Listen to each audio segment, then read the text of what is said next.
നമസ്കാരം, മലയാളി വാർത്തയിലേക്ക് സ്വാഗതം. ബാർക്കോഴ വിവാദത്തിൽ യൂത്ത് കോൺഗ്രസ് പ്രത്യക്ഷ സമരം നടത്തുമെന്ന് നേതാക്കൾ വ്യക്തമാക്കി.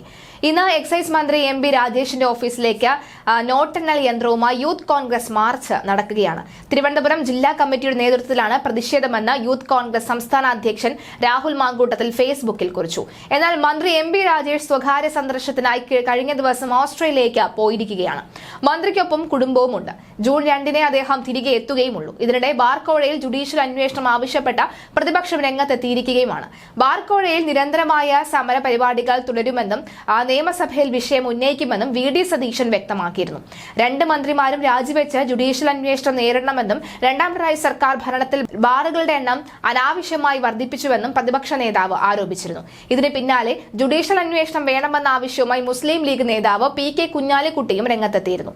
മദ്യനയം ബാർ ഉടമകൾക്ക് അനുകൂലമാക്കാൻ 20 കോടി രൂപയോളം കോഴ നൽകാൻ പിരിച്ചതിന്റെ വാർത്തകൾ പുറത്തുവന്നതിന് പിന്നാലെ CPM-ഉം എക്സൈസ് മന്ത്രി എം പി രാജേഷും ടൂറിസം മന്ത്രി മുഹമ്മദ് റിയാസും നൽകിയ വിശദീകരണങ്ങൾ പച്ചക്കള്ളമായിരുന്നുവെന്നും തെളിയുന്നു. മദ്യനയം ബാർ ഉടമകൾക്ക് അനുകൂലമാകാൻ ചർച്ച നടത്തിയതിന്റെ തെളിവുകൾ പുറത്തുവന്നു.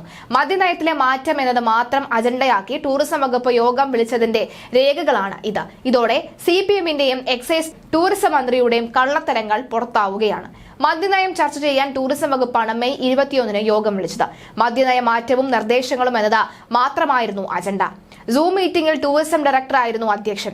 യോഗത്തിന്റെ ഓൺലൈൻ ലിങ്കും ലോഗിങ്ങിൽ ഐഡിയും പാസ്വേഡും ചേർന്നതാണ് സന്ദേശം ബാർ ഉടമകൾക്കും ഹോം സ്റ്റേകൾക്കും മാർക്കറ്റിംഗ് വിഭാഗം ഡെപ്യൂട്ടി ഡയറക്ടർ അയച്ചത്. ഈ സന്ദേശത്തിന്റെ രേഖകളാണ് പുറത്തുവന്നത്. ടൂറിസം വകുപ്പിന്റെ കത്ത് പുറത്തു വന്നതോടുകൂടി മന്ത്രി മുഹമ്മദ് റിയാസിനെ രക്ഷിക്കാൻ ടൂറിസം ഡയറക്ടർ രംഗത്തെത്തി. മന്ത്രി അറിയാതെയാണ് യോഗം വിളിച്ചത് എന്നും ഒരുപാട് വിഷയങ്ങൾക്കൊപ്പം മദ്യനയവും ചർച്ച ചെയ്തുവെന്നുമാണ് ന്യായീകരണം. അതേസമയം ഇത് ഡ്രൈ ഡേ മാറ്റുന്നടക്കമുള്ള വിഷയങ്ങളിലും ചർച്ച നടന്നുവെന്ന ബാറുടമ സംഘടനയുടെ സംസ്ഥാന അധ്യക്ഷൻ തന്നെ വി സുനിൽകുമാർ സ്ഥിരീകരിച്ചിട്ടുണ്ട്. ബാറുടമകൾ, ഹോം സ്റ്റേ ഉടമകൾ തുടങ്ങി ടൂറിസം രംഗവുമായി ബന്ധപ്പെട്ടവരും 7ഓളം സംഘടനാ പ്രതിനിധികളും യോഗത്തിന്റെ ഭാഗമായിരുന്നു. ഇതോടെ ഒരു യോഗവും ചേർന്ന് മദ്യനയം ചർച്ച ചെയ്തിട്ടില്ല എന്ന ടൂറിസം, എക്സൈസ് മന്ത്രിമാരുടെയും CPM സംസ്ഥാന സെക്രട്ടറി MV ഗോവിന്ദന്റെയും വാദം പൊളിഞ്ഞടുങ്ങുകയാണ്.